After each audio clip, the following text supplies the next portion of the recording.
The idea is a very simple one, and the Mamba mentality simply means trying to be the best version of yourself.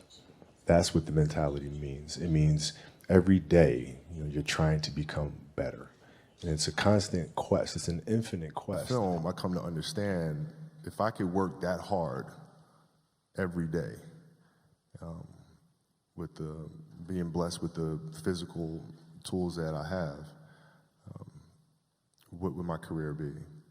And I made a promise to myself from that day that I was going to work that hard every single day so that when I do retire, I have no regrets. And that was the most important thing for me, is to leave no stone unturned, get better every single day. And if I lived that way, then over time, I'd have something that was beautiful.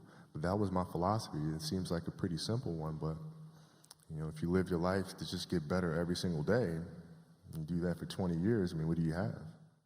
Most people say they want greatness, but what they really want is the result. They want the win, the praise, the money, and the respect. Very few people want the boring part. Very few people want the early alarm, the extra rep, the lonely practice, and the days when progress feels slow. Kobe Bryant was different. He was obsessed with the part that most people try to avoid. That is why his story still matters. It is not only about basketball. It is about what happens when a person becomes fully serious about a craft. Kobe teaches us that greatness is not built in big moments. It is built in the private moments that nobody claps for. In this video, we will break down 3 lessons from Kobe Bryant interviews about obsession and greatness. These lessons are simple, but they are not easy. They can change how you work, how you study, how you train, and how you live each day. If you understand them, you do not need to be a basketball player to use them. You can use them at school, at work, in business, in the gym, or in any goal that matters to you. The first lesson is that greatness starts with the work no one sees. In interviews, Kobe talked about preparation, repetition, and getting up early to train before everyone else. One of the most famous stories about him is that he would start at 4 in the morning. The point was not only to wake up early. The point was to get more quality work than the next person. He understood that confidence does not come from talking. Confidence comes from knowing that you prepared more than most people ever will. When the game started, he could stay calm because he had already done the hard part in private. This matters in real life more than people think. If you have a test coming up, the result is not decided on the morning of the exam. It is decided in the days before, when you choose to study even when your phone is more fun. If you have a job interview, your performance is not only about the questions in the room. It is about the hours you spent learning the company, practicing your answers, and getting clear about your value. If you want to grow a business, the big launch is not the whole story. The real story is the quiet work, the planning, the mistakes, and the small improvements you make before anyone notices. Kobe teaches us that the spotlight only reveals what your private habits built. The second lesson is that discipline must be stronger than your feelings. In one interview, Kobe made it clear that he had no respect for lazy habits. He respected effort, sacrifice, and high standards. That does not mean he felt excited every single day. It means he did not wait for excitement to begin.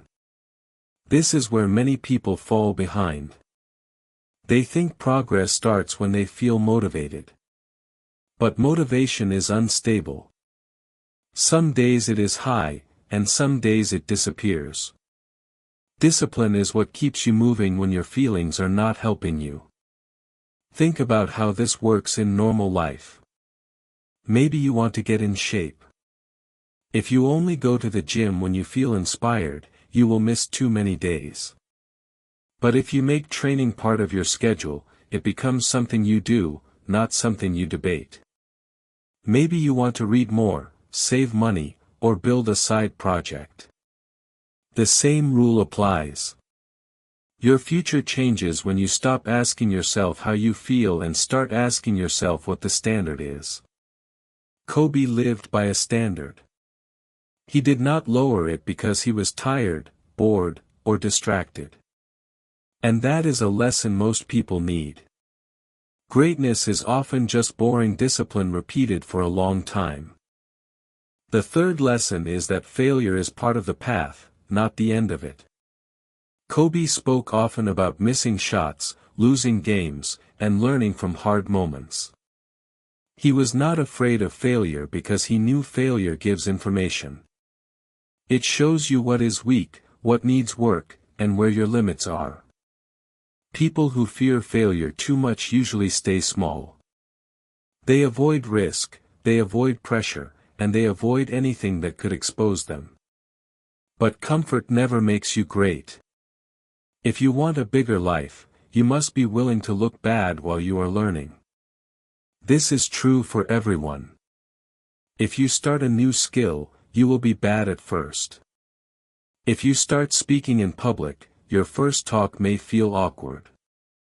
If you start creating videos, your early videos may get little attention. If you start a business, some ideas will fail. That does not mean you are not talented. It means you are in the normal part of growth. Kobe teaches us to face that part with honesty. Do not hide from mistakes. Study them. Ask what went wrong. Ask what can improve. Then return to work. The people who improve the fastest are not always the most gifted.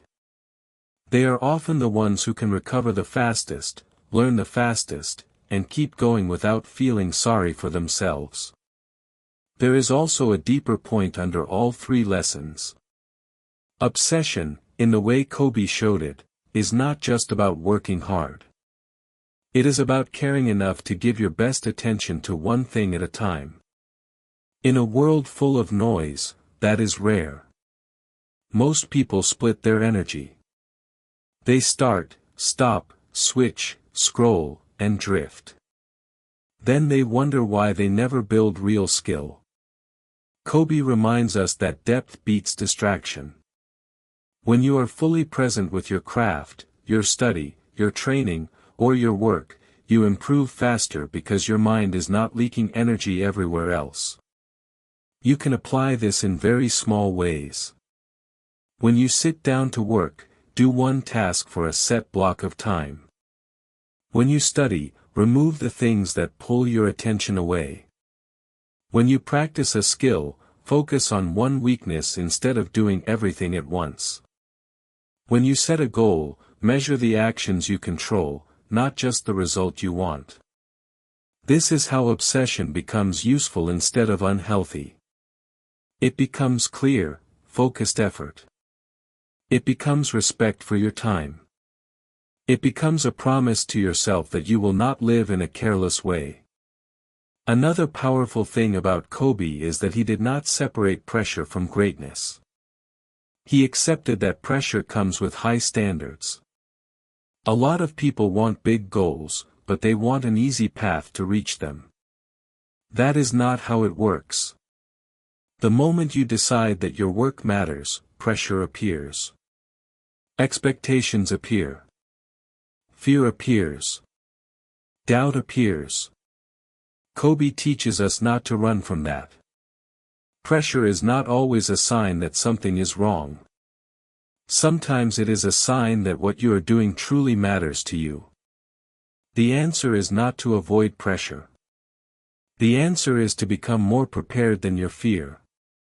That is why his message stays powerful long after basketball. He showed that greatness is less about talent than people think, and more about standards than people admit. Talent can open the door, but standards decide how far you go. Your standards decide if you wake up when you said you would. Your standards decide if you finish what you start. Your standards decide if you tell the truth about your weak points. And your standards decide if you keep your word to yourself on the ordinary days, not just the exciting ones. So here are the practical takeaways. First, fall in love with the work before you ask for the reward. Build skill in private, and trust that the public result will come later.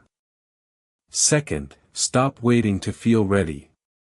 Set a standard, build a routine, and follow it even on low-energy days. Third, treat failure like feedback. Write down what went wrong, fix one thing, and try again. Fourth, protect your focus. Do fewer things, with more care, and for longer stretches of time. And finally, remember that greatness is not a single moment. It is a way of living. It is the choice to do the hard, simple, necessary things again and again, until excellence becomes normal. Kobe Bryant teaches us that obsession is not madness when it is aimed at something meaningful. It is commitment. It is clarity. It is the refusal to waste your potential. And greatness is not a mystery. It is what happens when strong standards meet daily effort for a very long time. If you can take even a small part of that mindset into your own life, your life will change. Maybe not in one day, and maybe not in 1 month. But over time, the gap between who you are now and who you could become will start to close. That is the real lesson. Greatness is built daily, and the work starts now. It's either you have it or you don't. That sounds like excuses to me. I mean, you got to figure it out. If you really have an obsession to figure it out, you will figure it out. Every puzzle is constructed differently. Everybody has a different puzzle, man. You just got to figure out your own puzzle.